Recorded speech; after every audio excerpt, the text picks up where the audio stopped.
So Isaiah 47 by the top.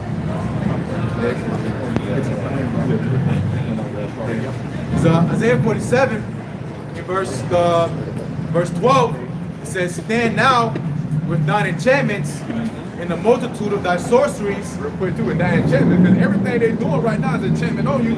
Your food, your air, the social media, your children, the indoctrination of the women, feminism, all this bullshit at your job. All these are enchantments against the Israelite men. Isaiah 47 verse 12. And real quick, just to back you up, but the scriptures say, no, there should be no enchantment against Jacob, going to the elect of Jacob. Go ahead. Stand now with thine enchantments and with the multitude of thy sorceries. Multitude. You know, this is that well-favored harlot which selling nations by the multitude of harlots.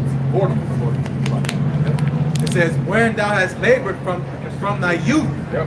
Hey, since Esau come up, he's been trained. The upper elites, they've been trained in this witchcraft, man. They've been laboring in this from their youth. To what? To keep Jacob down. Because why? They're trying to hold on to their birthright. So they thinking that they can put a glitch in the system and change what the Lord truly have planned for us, man. But what was the boy Balaam? What did he prophesy? He was sent to curse Israel, but he said, look, man, they should be good. That's the nation in which the Lord chose. Yep. It says, if so be, thou shalt be able to profit. If so be, thou mayest prevail. If so be. So if your guys be stronger than Yahweh, while Yahweh shot, then you should be able to prevail. But you will not. Yep. Verse 13 says, thou art weary in the multitude of thy counsels. Y'all are weary because that shit is failing. That's what Revelation 12 and 12 coming to play at.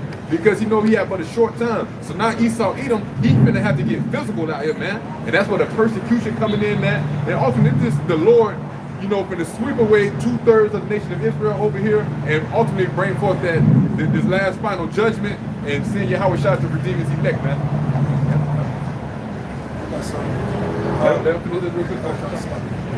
Isaiah 47 verse 13, thou art weary in the multitude of thy counsels. And weary means this man's tired, you know, all day, all night up. You know, here it is, he's in his excellency, so to say, he can't get no rest, you know. That's a terrible condition this man's in right now, you know. It says, let now the astrologers, the stargazers, the monkey prognosticators stand up and save thee from these things that shall come upon thee. Exactly. They got that looking into the heavens, let them save you. They seeing way more chariots than they're reporting on, you know, but let them save you. What do they see? They see all these new planets out there, but guess what? That's for the nation of Israel. So that's why he's weary in his multitude. He's like, damn, it's more things showing. Why? Because the Lord is steady, constantly stretching forth the heavens. So, you know, Esau, man, this dude is bugged out, man. The prophets on the scene, you know, Revelation 11 and 11, you know, when the spirit of life entered into those men, great fear fell upon them and we're seeing us, man. And so, it talks about their heart being deep. You know, Esau goes deep in wickedness, you know, so imagine stuff he's dealing with, you know, trying to break out and overcome the Lord. You know, again, going to us, all we gotta do is have faith, you know. Our mission is just to believe in the Lord. This man has an impossible task, you know, going to the six societies, you know, these deep, dark councils, you know, so deep that, you know, can't even certain passages, you watch certain movies, but it's beyond deep, you know, deep in wickedness, you know, and he still can't figure this shit out, you know. Because Esau, like, as far as going to, we moving on faith. Esau got the evidence, man. The things Esau ain't telling us what he done seen. Esau done dug up things. He got records. He got transcripts of all different type of things. He know about the names Yahweh Shah, and then we receive it all through the Spirit. You know what I'm saying? So you know he's in great fear, but we're moving off faith. But like we were just speaking about, he got evidence, man. You know what I'm saying? He got the receipts. He know that the Lord lived.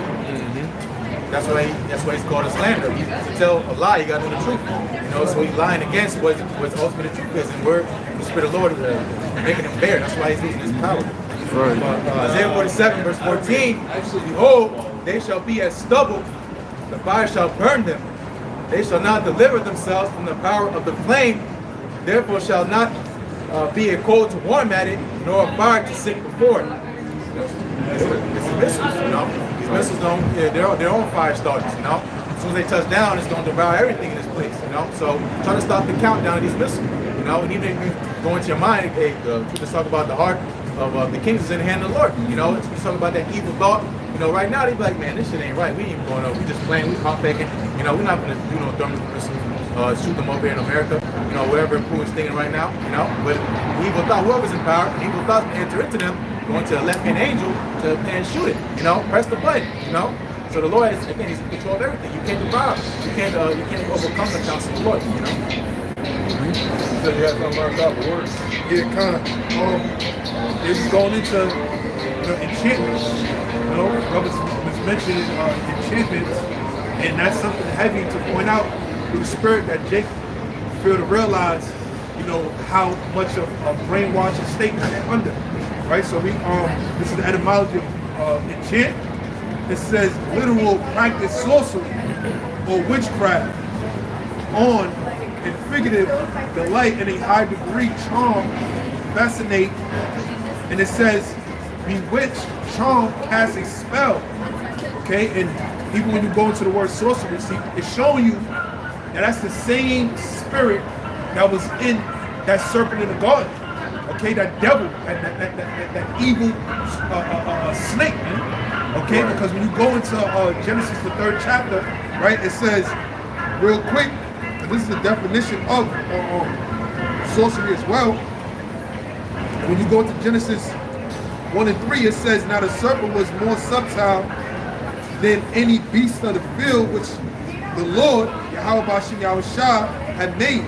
All right, beasts going into these other nations, okay, because these nations considered to be beasts because they wasn't subjected to the law, right? They was lawless. They was acting off of instinct. When you go into this word, real quick, subtle,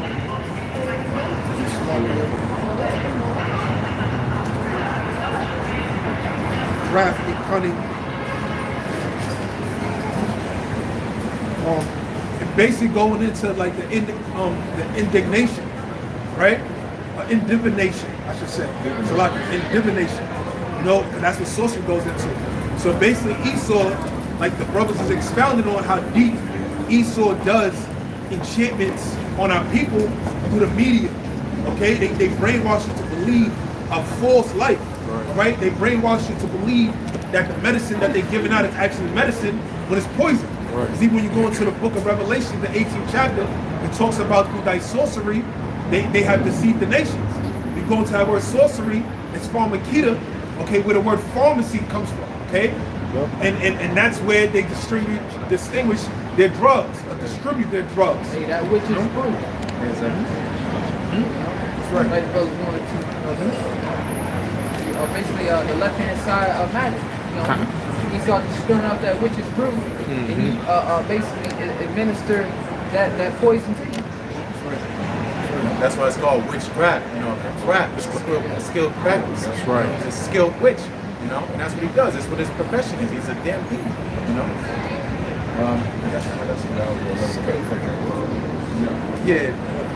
Isaiah 41, in verse 21, it says, "Produce your cause, saith Yahweh, bring forth your strong reason, said the King of Jacob." And that's what he's saying, you people. Break down what Revelation 13, verse 16 down is, Tell us, break it down for us, It says, verse 22, it says, "Let them bring them forth and show us what will happen." So tell us what's going to happen these last days. Tell us how this whole thing is going to play out.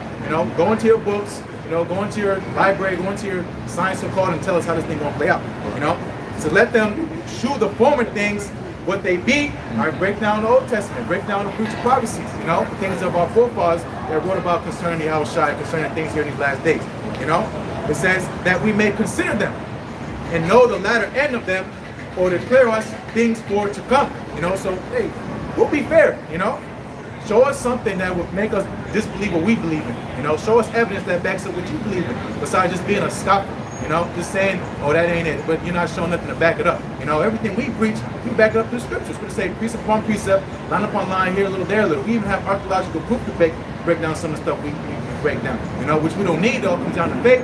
But this is to back up the point that everything we're speaking is coming to pass. Before that, we declared the Lord said it was going to come to pass. You're catching up to what the Lord said. So we're catching up to what the Lord said. So just say we prophesy in part and know in part. We're still trying to figure it out as far as the exact details. How's that going to put it out? I guess one clear each day. But we know exactly what the Lord is talking about when he talks about the MOTP. It's to see him. Okay? Y'all niggas is the one that's in the dark. Okay? Isaiah 41, verse 23, to shew the things that are to come hereafter, that we may know that ye are gods. yea, do good or do evil, that we may be dismayed and behold it together. And that's what the devil's going to do. The left-hand side, he's going to go into that great mass deception. You know, that's what they did in ancient Egypt. You know, his what's the niggas called? What's the name? The magicians that Pharaoh summoned. You know, to do those magicians with the serpent. Necromancers. The necromancers. You know, but I forgot the exact names. But you know, pretty much see what they were summoned to what? To wow everybody. That God's dealing with these people. You know, well, it's not gonna work in this time. You're gonna get the dummies of the world. The best of our people. You're not gonna get the elect. You know, but I read one more time. This is Isaiah 41 verse 23. Shoot the things that are to come hereafter, that we may know that ye are gods. And that's what Esau wants to do. He wants the whole world to believe that he's a god. Okay? It says yea, do good or do evil. Alright? Because that's what God does. He does good and evil. The Lord said, I created good, I created evil, I created darkness, I created light. I wound, I heal. The Lord does all these things. Okay? But if you can do it, then show us. You know? It says that we may be dismayed, like, oh shit, you know, and behold it together. You know, we're gonna bow down and worship you. You know, if you can do these things. But guess what? Isaiah 41 verse 24, behold, ye are nothing, in your work of naught. In abominations he that cheweth you.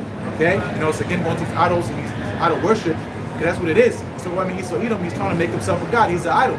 Okay, he's a false prophet. Okay, he's an ultimate example of what not to be. Okay, because every time a man on earth talks about he is God, he's this, he's that, what happens? The Lord accepts the challenge, he brings him down. Okay, think about what was his name? Nimrod. You know, Nimrod wanted to be God on earth. He said everybody's come together to be one people. All right, let's build this tower. We're gonna fight against the Lord. What happened? He got destroyed. Okay, and it's not a new idea. Okay, pretty much trying to subvert the authority of Yahweh Shai. Okay, by your vain and own vain intentions and imaginations. It always fails. You know, and it's the same example this time. I mean, the last example. Missiles coming, the invasion of the Lord comes. Technology you've never seen before. Okay, you've got to declassify classified information because it's too much to be talked about. You know, so this where you're trying to control the narrative, you can't do it. You're losing the battle. Okay, and that's why again, pride is a terrible thing to have, man, because pride comes before destruction. That's right. Yep. This is Nahum chapter 3 in verse 4. Because of the multitude of thy whoredoms, of the well-favored hearted, the mistress of witchcraft, that selleth nations through her whoredoms, and family through her witchcraft.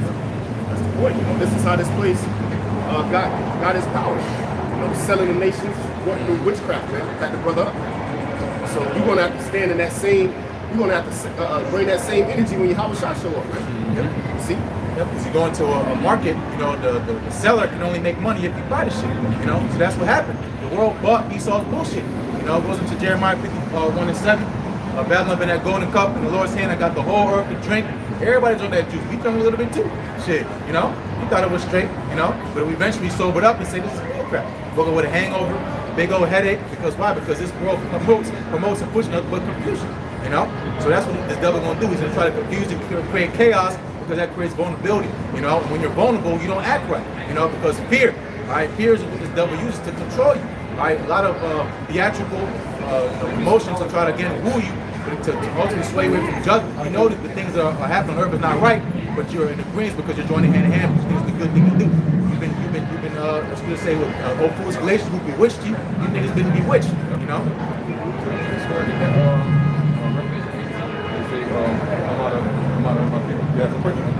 Jeremiah 13:26. Therefore will I discover thy skirts upon thy face, that thy shame may appear. You know, and that's what's happening right now.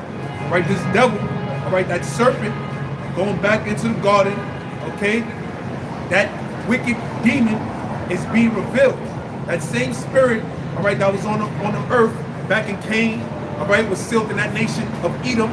All right, and now that devil, which devil meaning deceiver, now his jig is up. Okay, he can't deceive the earth no more, because this is the time of him to be revealed, like it's spoken about in 2 Thessalonians, the 2nd chapter, in the 3rd verse. All right, that falling away had to happen, and the man of sin had to be revealed. Okay. Okay, yeah, it's going right into one. Move that real quick. Isaiah 47. And this is the book of Isaiah, chapter 47. Hold on, let me put this in perspective. From the top of the reads, it says, "Come down and sit in the dust, O virgin daughter of Babylon." And that's what's happening right now. Babylon is being taken down by the spirit of power, Yahweh, by the prophets. Just as the walls of Jericho was chanted down, we're chanting down Babylon right now. So come sit in the dust, O daughter, O virgin daughter of Babylon, man. You have not been exposed, man. But sit on the ground, there is no throne. There is no throne. Like your brother said, hey, you pretty much the seller's only as good as the buyer. So what? Now we are making you bare. We letting these nations know and start with our people that you are not no God. You know, that you were set up to just to rule for a short period of time. As powerful as the so-called man thinks he is, he's only as powerful as the people under him cooperate. You know, because that's why we're the biggest issue, because we're not cooperating. You know, one bad apple can spoil the whole flock. You know, and that's why he takes down people that speak up against him. You know, even if it's a little thing. You know, saying this and that about the banking system or whatever about the medical system, they get iced. You know, holistic doctors, that was one thing. All right, giving patients the true, a better prescription or whatever it may be, taking care of them a better way. Right. You know, instead of going through chemo and getting radiated, what happens? These people get taken out. So how much more the prophets of the Lord? You know, so what's happened is, as a prophecy goes into Daniel, this world, they're not cleaving to one another no more. You know, the toes, right, the iron mixed with miry clay, okay, they're not cleaving. So his new order, it takes cooperation. That's why he's gonna have to force the world into this NWO. It's scary body, because nobody wants to listen to this man. Okay, everybody knows it wants to go. I can make a quick point. The scripture says the Lord has set first us, like the apostles last. Yeah. Okay, as the brothers going to all these holistic healers and doctors, notice when they was taking all them out, they took them all out, multiple, back to back, right before what this 1-9 thing kicked off. You notice that, all right? But the last physician, which is true healing, is the word, the doctrine. That's right. You know what I'm saying? And that's the last thing they want. They gotta basically combat. They gotta approach now that they gotta deal with, because this healing is constantly going out, and Jacob's being healed now. And it's heavy because we know, like the brother just quoted, the ultimate healer is the word, which we know the word to be Yahweh Shah. Yeah. All right, but like he said, with them being in the spirit of the anti-Messiah, okay, they're trying to portray to be that savior.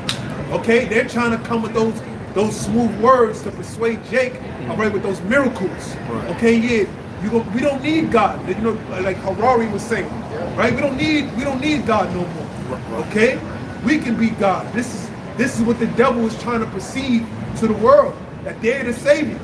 Okay, when the scriptures tell you in 2 Corinthians, the 2nd chapter, these Satan shall get advantage over us, for we are not ignorant of his devices. We see this devil's a liar, man. You know? That's one of there's no enchantment against Jacob, but the Lord has to keep you. The Lord has to, guide your mind to find this truth. Because look, you can see, as you see, majority of our people, they are under these enchantments. They under these spells, man. You know? They believe Esau Edom to be a king. They can't see this world going without Esau, man. It make no sense to Jake, man. Yeah, that's right. Yep. Back in Isaiah 47:1, come down and sit in the dust, O virgin daughter of Babylon. Right where Esau belong, man. In the dust and the dirt. Confusion. Sit on the ground, there is no throne. O daughter of the Chaldees. Yep, daughter of the Chaldees. So you got this, and it's in some say, remember the grab that real quick off the top and tie it in. Esau. Read out. We love Jesus. All right, just continue down. I'll read verse 1 from the top while the brother grab that. Isaiah 47:1, come down and sit in the dust, O virgin daughter of Babylon. Sit on the ground, there is no throne. It's Psalm 137, verse 8.